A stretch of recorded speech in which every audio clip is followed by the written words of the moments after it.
अस्सलाम वालेकुम। मैं हूं आपका भाई काशिफ। उम्मीद करता हूं कि आप लोग बहुत अच्छे होंगे।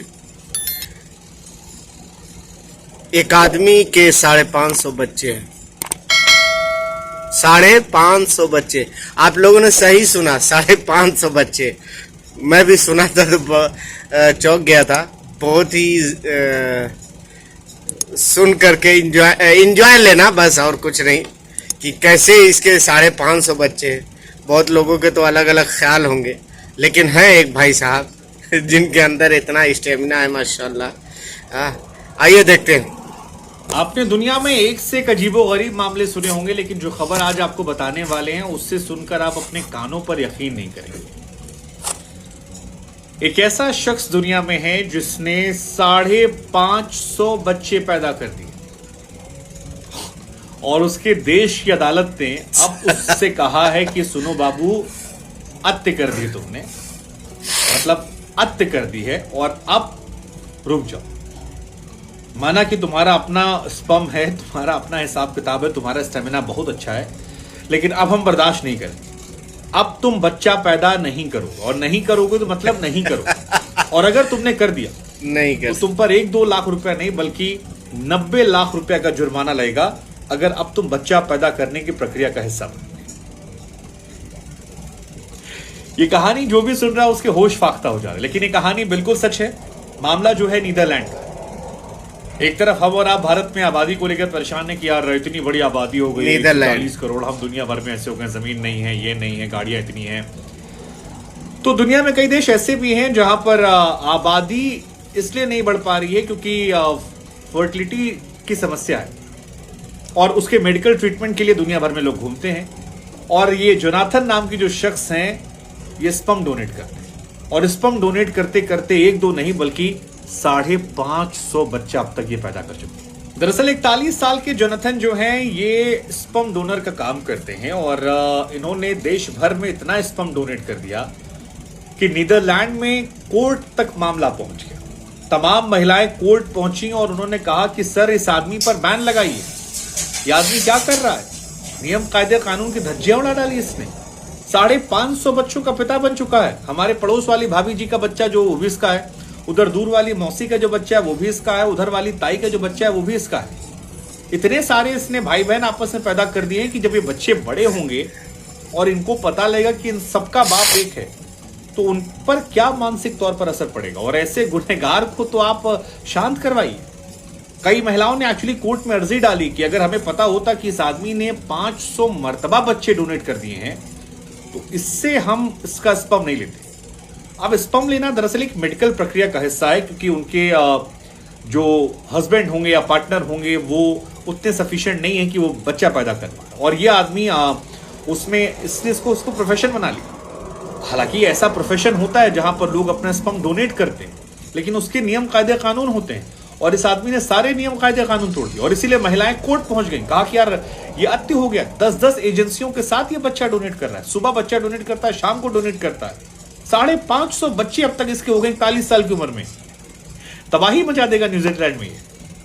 दरअसल नीदरलैंड में एक कानून है, और उस कानून के हिसाब से वो तमाम लोग जो स्पर्म डोनेट करते हैं उन्हें ये हिदायत दी गई है कि आप सिर्फ 25 बच्चों के बाप बन सकते हैं। 25 बच्चों के बाप आप डोनेट करके बन सकते हैं।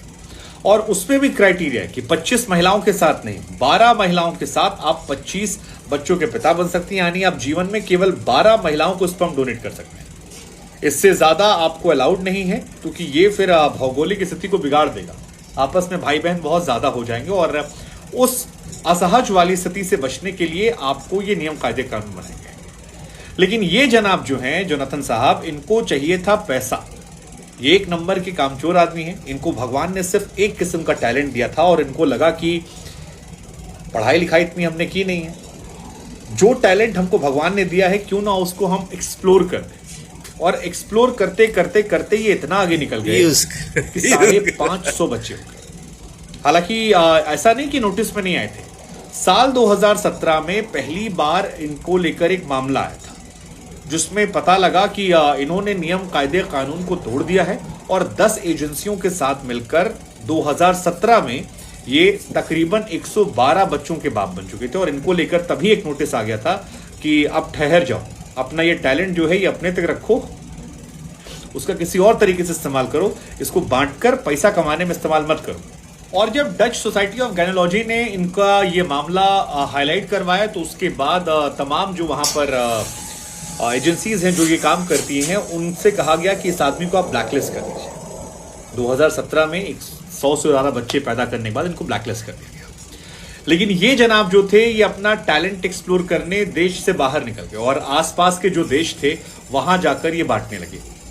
और बांटते बांटते बांटते बांटते 5 सालों में इन्होंने तकरीबन 400 और बच्चे जो हैं वो पैदा कर दिए हैं। और फिलहाल 2017 में जो 100, 110, 112 आंकड़ा था वो 550 के पार जा चुका है। जिसके बाद सैकड़ों की संख्या में महिलाएं जो हैं उन्हें पता लगा और वो एक साथ कोर्ट गई और वहां के जज ने इनको डांट फटकार लगाई, काफी डांटा, कहा, इनसे पूछा भी गया इनके वकील से कि भाई साहब ये क्या तरीका है, आप कुछ भी कर देंगे, मतलब आपके अंदर अगर एक अलग सी प्रतिभा आ गई है। तो इनके वकील का कहना था सर कुछ गलत थोड़ी ना किया है, मतलब वो माता पिता जो खुश नहीं हो पा रहे थे, जिन्हें शुक्राणु नहीं मिल पा रहे थे, उनको हमने खुशी का मौका दिया है, उनके जीवन में खुशियां आ जाएं, उसलिए क्या गलत है।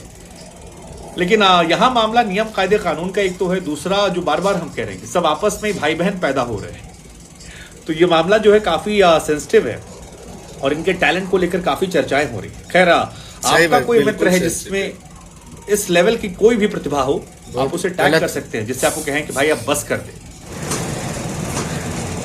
ये वीडियो देख करके एक बात याद आती है, मैंने कहीं पढ़ा था या सुना हूँ कि अल्लाह के रसूल ने कहा था कि क़यामत से पहले एक ये निशानियों में से है कि नाजायज़ औलाद बहुत ज़्यादा हो जाएगी।